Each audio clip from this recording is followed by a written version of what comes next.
Hello and welcome. तो तुम सब लोगों ने थंबनेल तो देख ही लिया होगा। आज हम पढ़ने वाले हैं हिस्ट्री का first chapter the French revolution. और काफ़ी बच्चों से मैंने ये सुना है कि मैम हिस्ट्री तो बड़ी बोरिंग होती है। टू बी ऑनेस्ट मैं भी यही कहना चाहती हूँ, me too, but I can't. हाँ एनीवे, बाकी तो आई ट्राई कि मैं इसको एक स्टोरी की तरह सुनाऊँ ताकि ये काफ़ी इजी रहे, क्योंकि मेरा जो पर्सनल एक्सपीरियंस यही कहता है कि बच्चों को अगर कोई चीज़ कहानी की तरह सुनाई जाए तो वो जल्दी समझ लेते हैं और समझने के बाद सुन लेते हैं something. Okay, let's start the video. तो भाई नाम से ही पता चलता है कि हम फ्रेंच रेवोल्यूशन में फ्रांस की बात कर रहे हैं। फ्रांस में एक राजा की बात करेंगे। एक राजा हुआ करता था जिसका नाम था लुई 16, और बात चल रही है 1774 की। ठीक है, तो 1774 में लुई 16 को किंग बनाया गया था। बहुत छोटी सी उम्र में ही बना दिया था उसको किंग, और उसकी शादी भी आई थिंक 20 साल की उम्र में उसकी शादी भी करा दी गई थी। किससे? मैरी एंटोनियट से, क्योंकि वो ऑस्ट्रिया की प्रिंसेस थी, राजकुमारी थी। पुराने ज़माने में जितने भी रिश्ते किए जाते थे ना, तो उनके पीछे कोई सीक्रेट रीज़न हुआ करता था। ठीक है, वही चैप्टर शुरू करने से पहले मैं बता देना चाहती हूँ कि वीडियो के बैकग्राउंड में तो चलते ही रहेंगे नोट्स वगैरह जो मैंने डाल रखे हैं इसमें, विजुअल्स। उसके अलावा ऑडियो में मैं आपको जो स्टोरी सुना रही हूँ वो कैरी ऑन करती हूँ मैं। ठीक है अभी। हाँ, तो मैं कहाँ थी? फ्रांस के राजा लुई 16 की हम बात कर रहे हैं। ठीक है, जो राजा की प्रजा थी ना वो कुछ खास खुश नहीं थी उससे, क्योंकि जनता के बीच में ना काफ़ी दिक्कतें चल रही थी, सोसाइटी में काफ़ी दिक्कतें चल रही थी। और क्यों चल रही थी दिक्कतें? भाई पैसा, हर चीज़ के पीछे रीज़न तो पैसा ही होता है ना। तो वहाँ पे भी फाइनेंशियल बर्डन चल रहा था, फाइनेंशियल क्राइसिस चल रहा था। राजा के डेब्ट की वजह से बहुत ही ज़्यादा सोसाइटी परेशान थी। हाँ, सोसाइटी में था कौन? सोसाइटी तीन भागों में डिवाइड थी। ठीक है, तीन एस्टेट में डिवाइड थी। तो पहला एस्टेट था हमारा क्लर्जी, सेकंड एस्टेट था हमारा नोबिलिटी, और थर्ड में अगेन वही बिग बिजनेसमैन, मर्चेंट, पीजेंट। सबको पता ही होगा, चैप्टर में लिखा हुआ है क्लियरली। Okay, no problem. अगर नहीं भी पता तो कोई बात नहीं, I tell you everything in this chapter and in this video. हाँ, तो वहाँ पे चल क्या रहा था ग्राउंड लेवल पे अगर देखा जाए तो सोसाइटी में डिस्क्रिमिनेशन था, जस्ट लाइक इंडिया का डिस्क्रिमिनेशन। हमारे यहाँ भी पुराने टाइम में क्या होता था, भेदभाव होता था ना। वहाँ पे भी फ्रांस की सोसाइटी में भेदभाव हो रहा था। किसके साथ? थर्ड एस्टेट के साथ। फर्स्ट और सेकेंड एस्टेट मिलके। हाँ, और साथ में राजा भी। राजा ने लगा रखा था टैक्स। किस पे? थर्ड एस्टेट पे। कितना? डायरेक्ट और इनडायरेक्ट, सारा का सारा जो बर्डन था वो किसके ऊपर था? थर्ड एस्टेट के ऊपर था भाई, जिसकी वजह से they didn't like king at all.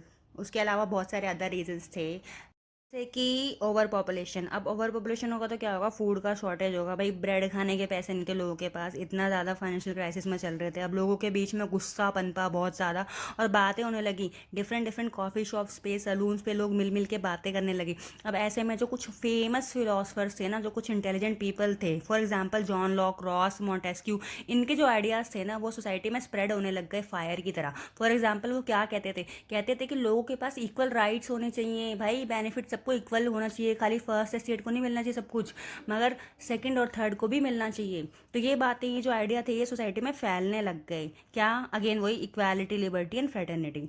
अब आगे देखते हैं 5 मई 1789 को क्या हुआ था। तो भाई 5 मई 1789 को राजा ने एस्टेट जनरल की मीटिंग बुलाई और तीनों एस्टेट्स को बुलाया। अब भाई जब सब अपनी बात रख ही रहे थे तो थर्ड एस्टेट वालों ने भी अपनी बात रखी और उनको बोला कि अगर तुम्हें टैक्स बढ़ाना है तो at least one member one vote की पॉलिसी तो फॉलो करो। अब ये सुन के तो राजा को बहुत ज़्यादा गुस्सा आ गया, है ना। मगर वो क्या गुस्सा करेगा, लोग ही नाराज़ हो गए भाई, थर्ड एस्टेट के लोग नाराज़ हो गए और मीटिंग छोड़ के चले गए वो लोग। हाँ, वैसे भी अच्छा ही हुआ छोड़ के चले गए, बैठने तक की तो उनको सीट मिलती नहीं थी मीटिंग के अंदर। खैर, again back to major major major important date. 20 जून 1789 को क्या करते हैं ये लोग? सब जाते हैं इंडोर टेनिस कोर्ट के अंदर, और वहाँ पे मेजॉरिटी जो थी ना लोगों की, वो एक असेंबली क्रिएट करती है। वो क्या कहते हैं? वो खुद को नेशनल असेंबली डिक्लेयर कर देते हैं वो लोग खुद को। हाँ, जस्ट लाइक केजे अंकल ने आम आदमी पार्टी बना ली थी कुछ सालों पहले, वैसे ही वहाँ पे नेशनल असेंबली बन चुकी थी। तो भाई ये सब हो क्यों रहा था और ये चाहते क्या थे? ये चाहते थे कॉन्स्टिट्यूशन, ये मोनार्क को हटाना चाहते थे। ये मोनार्क क्या है, मैं सॉरी मैं बताना भूल गया अगेन। मोनार्की वो होती है जहाँ पे जो गवर्नमेंट का जो रूल होता है वो बाय किंग होता है। ठीक है, तो ये लोग लाना चाहते थे मोनार्क की जगह कॉन्स्टिट्यूशन को, यानी कि एब्सोल्यूट मोनार्की की जगह कॉन्स्टिट्यूशनल मोनार्की को। अब कुछ टाइम पे तो अलग अलग जगह पर अलग अलग इवेंट्स होने लग गए, माने कि हुड़दंग होने लग गए। जो अब लोग क्या फार्मर्स थे, वो बड़े बड़े जो लॉर्ड्स थे, उनकी हवेलियों पे अटैक करना उन्होंने शुरू कर दिया था। इस रेवोल्यूशन का पार्ट बनी औरतें भी, क्योंकि औरतों के ऊपर आ गई थी डबल ड्यूटी। औरतों के मीन्स अब वो घर का भी काम कर रही थी और बाहर का भी काम कर रही थी। घर का क्यों? क्योंकि जो मैन थे वो तो रेवोल्यूशन में बिजी हो गए ना। और घर का इसलिए क्योंकि ब्रेड और खाना और घर का काम तो औरतें ही करती हैं। खैर, तो मीनवाइल औरतों को भी गुस्सा आ गया और उन्होंने भी ब्रेड शॉप्स पे अटैक करना शुरू कर दिया है। इन सब लोगों ने मौके का फ़ायदा उठा के जो फ्रांस की सबसे बड़ी पॉलिटिकल प्रिजनर्स की जेल थी उस पर अटैक किया। इम्पॉर्टेंट डेट है 14 जुलाई को। क्या नाम था उसका? बेस्टाइल की जेल। फिर फाइनली किंग ने उनकी बात मान ही ली और उनकी जो नेशनल असेंबली थी उसको रिकॉग्नाइज कर ही लिया। और फिर आया अगस्त डिक्री 1789 में और फ्रांस बन गया फाइनली कॉन्स्टिट्यूशनल मोनार्की। अगर इतने सारे रिफॉर्म्स और चेंजेस और रेवोल्यूशन के बाद भी कुछ ठीक नहीं था, अब भी लोगों के पास इक्वल राइट्स नहीं थे।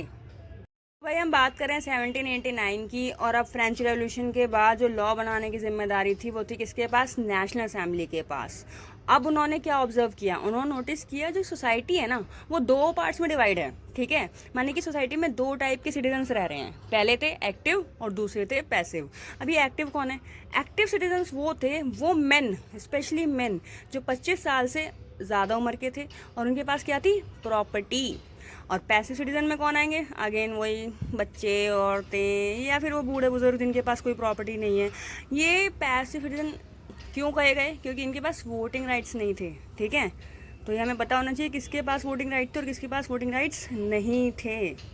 आगे देख लेते हैं। तो ये नेशनल असेंबली वाले तो फाइनली बिजी हो गए ये सब काम करने में, मगर इनको क्या लगा कि चलो बढ़िया है, अब तो सब सही चल रहा है। मगर ऐसा नहीं था, अंदर ही अंदर राजा भी कुछ सीक्रेट प्लान कर रहा था। किसके साथ मिलके? ऑस्ट्रिया और पर्शिया के साथ मिलके। अब जैसे कि नेशनल असेंबली को पता चल गया कि भाई राजा के मन में क्या चल रहा है, तो अब अगेन उन्होंने रेवोल्यूशन स्टार्ट कर दिया ऑस्ट्रिया और पर्शिया के खिलाफ। ठीक है, और साथ में क्या लिखा? अगेन वही पेट्रियोटिक सॉन्ग जो बहुत ही फेमस होगा, आगे चल के इनका नेशनल सॉन्ग भी बनेगा। मर्सिलीज नाम है उसका और ये बहुत इंपॉर्टेंट है। हाँ, तो मीनवाइल आम जनता क्या कर रही थी? आम जनता के जो लोग थे ना वो क्लब बनाने लग गए और इसमें से एक बहुत ही फेमस पॉलिटिकल क्लब निकल कर आया जिसका नाम था जैकोबिन क्लब। अब ये जो क्लब है ना ये इंपॉर्टेंट रोल निभाएगा। इसका जो हेड है ना आगे चल के वो ही बनेगा क्या? फ्रांस का हेड। वही जैकोबिन क्लब की सुपरविजन के अंदर ही राजा और रानी को बंदी बना लिया गया और साथ ही साथ उनको फाइनली मौत के घाट उतार दिया गया। क्या रीज़न दिया गया था? ट्रेजन का, माने देशद्रोह का। और डेट क्या थी? 21 जनवरी 1773। तो भाई फाइनली अब अगेन फ्रांस रिपब्लिक डिक्लेयर हो गया था और जो जैकोबिन क्लब का अभी मैं थोड़ी देर पहले बताया कि हेड था मैक्सिमिलियन रोस्पेयर, वो ही बनेगा हेड इसका। क्या तो भाई अब शुरू होता है रेन ऑफ टेरर, माने कि क्या? दहशत का राज। किसका समय था ये? मैक्सिमिलियन का समय था ये। और एक ही साल में उसने इतनी उधम काटी, इतनी उधम काटी कि भाई इसके टाइम को बोला जाने लगा रेन ऑफ टेरर 1793 से लेके 1794 को। मीन्स ही क्या करता था कि कोई भी सिटीजन या कोई भी किसी भी स्टेट का मेंबर, चाहे वो फर्स्ट हो, सेकंड हो या थर्ड स्टेट का हो, अगर इसके खिलाफ जाता था, इसके अगेंस्ट जाता था या कोई भी ऐसी बात करता था तो ये उसको पनिश करता था। और अगर उसका गुनाह साबित हो जाए तो भाई उसको जेल वेल इम्प्रिजन कर देता था। और उस टाइम पे बहुत ही फेमस मशीन निकाली इसने ग्लोटीन नाम की, ये भी इम्पोर्टेंट है, जो कि किसी डॉक्टर ग्लोटीन ने ही बनाई थी और उसने बाद में अपने ही नाम पे वो मशीन रख दी। ठीक है, हाँ, तो ये मारने के काम में ली जाती थी ये मशीन। और इस तरह बन गया हमारा मैक्सिमिलियन क्या? डिक्टेटर। इमेजिन करो कि केजरीवाल ने हमको आज़ादी दिलाई है बीजेपी और कांग्रेस से और बाद में वो खुद ही हिटलर बन जाएं और हमारे को लगे कि ऐसा कि हमें तो फ्री की बिजली पानी मिलेगा, मगर उल्टा हो जाए तो कैसा लगेगा लोगों को? तो फ्रांस की जनता को भी यही लग रहा था कि भाई मैक्सिमिलियन तो हमारा हीरो था मगर अब ये तो विलन बन चुका है। यहाँ पे इंपॉर्टेंट क्वेश्चन आता है जो कि एनसीईआरटी के पर्पज से और एग्जाम के पर्पज से इंपॉर्टेंट है कि मैक्सिमिलियन के राज को रेन ऑफ टेरर क्यों कहा जाता है। यहाँ पे आपको 4-5 इंपॉर्टेंट मेन पॉइंट्स को मेंशन करना होगा। फाइनली 1794 को रोस्पेयर की फेवरेट मशीन से उसी को मौत के घाट उतार दिया जाता है। डेट याद रखना, जुलाई 1794 में। तो अब मैक्सिमिलियन के मरने के बाद दोबारा से कहानी वहीं पे आ गई जहाँ पे थी रेवोल्यूशन के पहले। तो अभी क्या होगा? दोबारा से नया कॉन्स्टिट्यूशन बनेगा, मगर इस बार जो पावर थी ना वो क्या होगी? डिवाइड होगी, क्योंकि पहले तो एक बंदे को पावर देके देख लिया ना। साथ में क्या आएगा? डायरेक्टरी रूल आएगा। और अब जो पहले वोटिंग राइट दे दिए थे सबको ही, जिनके पास प्रॉपर्टी नहीं थी उनको भी वोटिंग राइट मिल गया था कॉन्स्टिट्यूशन की वजह से, अब वो वोटिंग राइट दोबारा से छीन लिया गया। मगर कॉन्स्टिट्यूशन में भी कुछ खास चेंजेस नहीं थे, वही अपना सस्ता सा कॉन्स्टिट्यूशन उन्होंने बना के तैयार कर दिया। इस मौके का फायदा उठा रही थी बाकी देश, बाकी कंट्रीज जो पा रहे थे फ्रांस को बहुत ज्यादा वीक और कर दिया, तो उन्होंने उस पर क्या अटैक करना शुरू। अब यहाँ पे एक नया हीरो निकल के आएगा जिसकी अगली हेडिंग होगी हमारी राइज ऑफ नेपोलियन बोनापार्टे।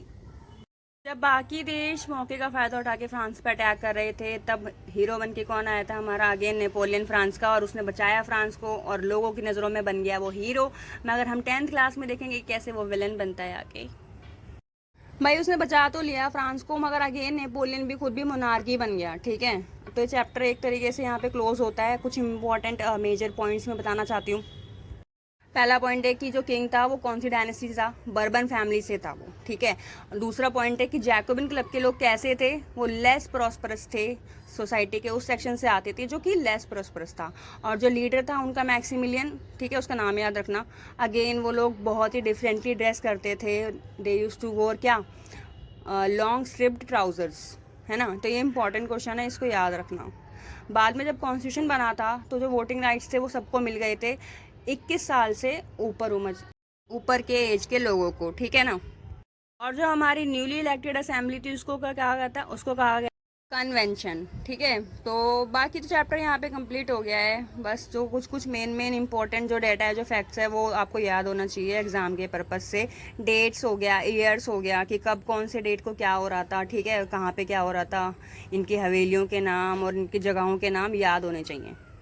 तो यहाँ पे एक क्वेश्चन अगर मैं तुमसे पूछना चाहूँ तो किंग और क्वीन को इम्प्रिजन कब किया गया था, तो मैं यहाँ पे डालूंगी क्वेश्चन में क्या, ईयर पूछूंगी मैं तुमसे।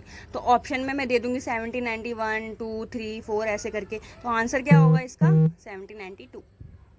तो लास्टली इस चैप्टर में जो इम्पोर्टेंट क्वेश्चन है वो है did women have a revolution. So यहाँ पे आएगा यस, ये इम्पोर्टेंट क्वेश्चन है। क्या, जैसे कि आदमियों का एक क्लब था जैकोबिन क्लब, वैसे ही औरतों का भी एक क्लब था, उसका नाम था the society of revolutionary and Republican women. ठीक है भाई, औरतें भी अपना रेवोल्यूशन कर रही थी। क्यों, अभी थोड़ी देर पहले मैंने अगेन बताया, डबल ड्यूटी की वजह से अब उनको घर का और बाहर का दोनों का काम करना पड़ रहा था, ऊपर से ओवर पॉपुलेशन और साथ में क्या, फूड शॉर्टेज। ठीक है, तो उनके जो मेन थे वो तो चले गए रेवोल्यूशन में और औरतों को सारा काम करना पड़ रहा था। और साथ में उनको बहुत ही डिप्रेस्ड, बहुत ही ज़्यादा ओप्रेस्ड फील हो रहा था। और उनको क्या चाहिए थे, उनको चाहिए थे voting rights. women always wanted to be equal to men, that's why I guess। But ठीक है, ये सारी चीज़ें हैं और ये क्वेश्चन इंपॉर्टेंट है इसलिए मैंने बता दिया। जहाँ पे जितनी चीज़ें इंपॉर्टेंट हैं वो मैंने नोट्स में डाला हुआ है अपने इस वीडियो के अंदर, आप देख सकते हैं उसको। बाकी मैंने इस वीडियो को छोटा ही रखा है क्योंकि चैप्टर ऑलरेडी बहुत ही ज़्यादा लेंदी है। आई होप तुम सबको समझ में आया होगा। Thank you.